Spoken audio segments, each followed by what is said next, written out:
From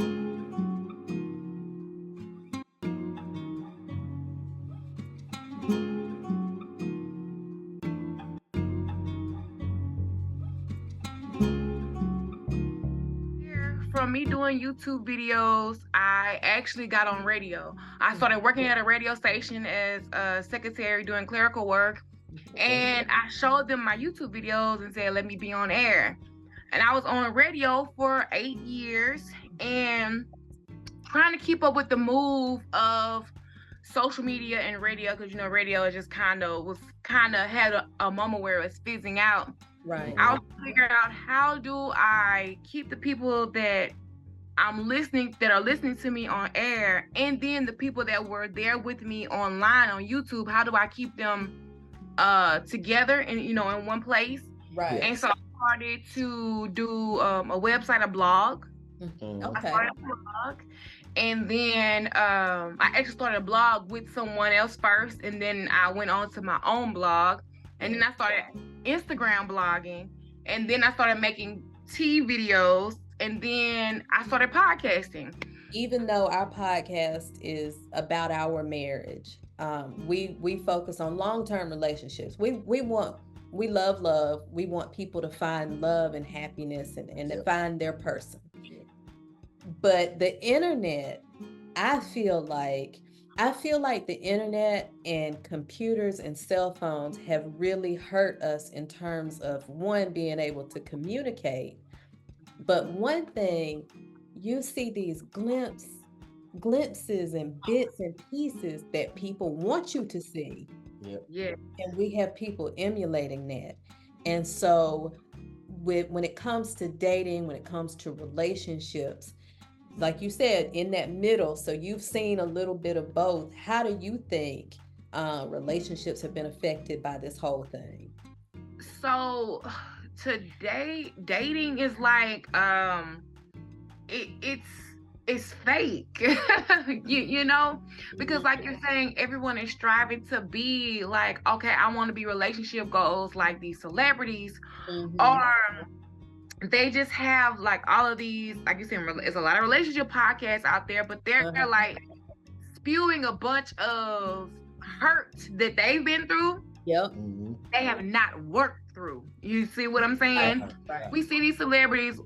Sweetie just made a post and she said she got $25 million on her body. So we think that we're supposed to be living like these people when we don't have the funds to even meet up that's adequate to what these people have. And these celebrities may not even have the money that we think that they have. You know? Right. So, I think that's what's wrong with a lot of dating culture. We hear these songs like Future talk about Nobu and Mr. Chow and all of these extravagant places. Like, these are extravagant places to like just us, the regular every working day people, 9-to-5 people, right? And we're like, oh, we gotta go there because Future rapped about it, or because the Migos rapped about it, or because Cardi B talked about it. We have to go to these lavish restaurants. We get to these lavish places and we're like, oh wow, this shit cost, but I can't afford it. But if I can find somebody to afford it, I'm good. Like, that's what it is. And I feel like we all on this whole trying to impress each other instead of like to know each other. Like, why? I'm not here to impress you. Okay, I'll impress you and woo you throughout the relationship, but we need to get to know each other. Exactly. We decided to do the Beyond I Do podcast. Is one part is to get people stay together, married couples. But inside is I want single people to kind of get a heads up, like, hey, this is what you can look forward to. But if you do the work, you can have this long-term relationship. Yeah, gotta do the work. So I mean, we're helping each other, because I love Black love, she love Black love. Yeah.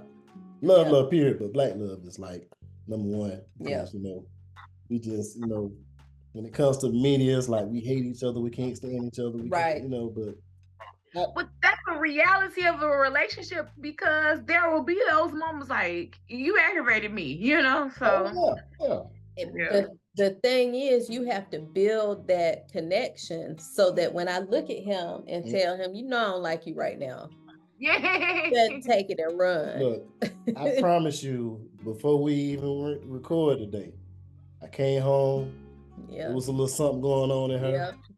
It was. I was sat here for a little bit. I'm gonna get him later. I'm gonna go over here. Get him later. I knew we had business. The other side. I'm gonna do my little thing. Get him later. We'll come back together later. You know what I'm saying? It ain't always gonna be smiles up in your face and kisses all the time. Sometimes get the hell away from me right now. I'm glad he picked up on it though. I'm proud right now. I'm proud because ours don't never have. First of all, how you keep running out of chicken? Never chicken done. That sounds like our Taco Bell running out of meat. See, exactly. You got churches, you got a street, and then you have this convenience store that the city is talking about closing down because people keep getting shot there. Oh wow, this churches.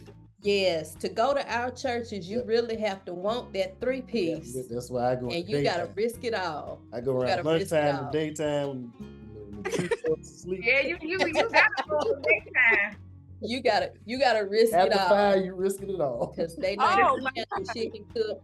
Now the flip side of that is your chicken is gonna be fresh. Yeah. Because for whatever reason, I don't know if they cook it like by the order. I don't know why, but they forever running out of chicken. Yep. I would not tolerate no churchy slander because I'm tired of going to Popeyes and getting 4 drumettes pushed off as a wing in my face. So I would not tolerate what's wrong with this small chicken.